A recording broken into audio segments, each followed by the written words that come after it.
The Washington Report this morning, healthcare and homeland security and more. Obviously, homeland security, a big issue right now. A lot of things are going on in Congress as they get ready to head back to the Hill after their holiday break. Well, this morning, we have Congressman Marsha Blackburn joins me to talk about really what a week it has been during Christmas. It really has been. Yeah. Lots of activity out there, and people are watching very closely, and I think the fact that they are watching so closely is a good thing. Yeah, public safety, a big concern, obviously, with the Christmas Day attempted bombing. Well, yesterday the president said that he will not tolerate any kind of failures by the intelligence community. So take a listen to what the president had to say. When a suspected terrorist is able to board a plane with explosives on Christmas Day, the system has failed in a potentially disastrous way. The U.S. government had sufficient information to have uncovered this plot and potentially disrupt the Christmas Day attack. But our intelligence community failed to connect those dots, which would have placed the suspect on the no-fly list. A pretty obvious statement. No question the intelligence community failed. Now the next question is, could more have been done? Well, certainly more should have been done, and what we have to remember, Curtis, is we have to get this right 100% of the time.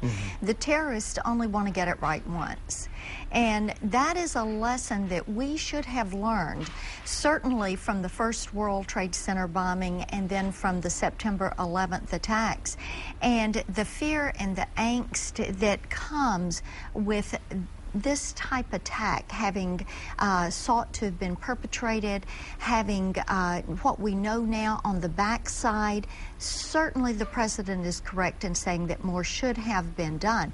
Our concern should be with the Department of Homeland Security and why Secretary Napolitano did not make certain that rules were enforced, that certain protocols were looked. I think there's concerns with Department of State, with the Department of, with the TSA agency, making certain that we are safe across the board on all of our public transits, whether it is going to be through the air, whether it's rail, whether it's water.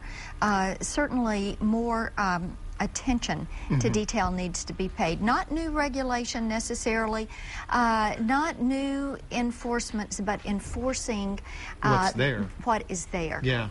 Do you think heads should roll? People should be fired? I think that there will be some individuals who are going to be called upon to step aside. And that is probably appropriate because you have to say, why did you let your guard down?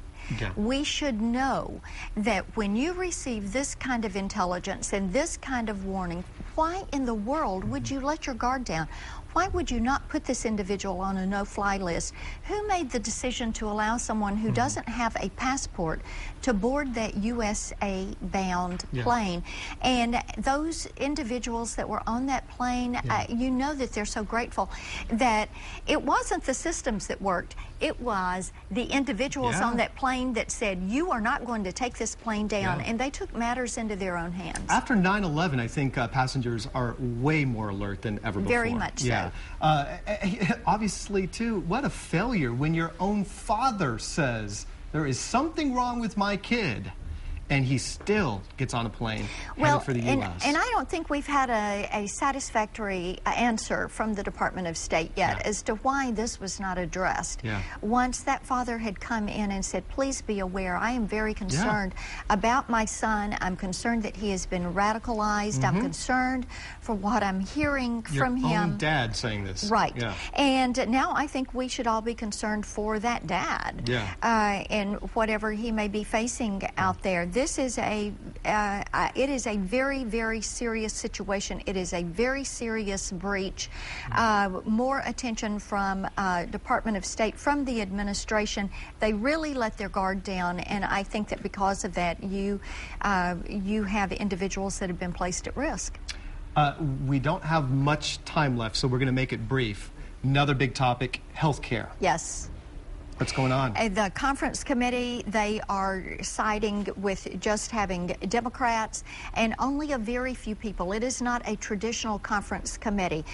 There is such a culture of deception, if you will, and not letting people know what is going on. Of course, this plays into Senator Dorgan and Senator Dodd, both saying they are not running. The American people are very unhappy with what they see happening in Washington. I know that Senator Lincoln over in Arkansas is going to have a very tough fight on her hands. She's someone who had said, well, I'm a conservative Democrat, and now you see the Democrat leadership pushing forward and trying to do all of this behind closed doors.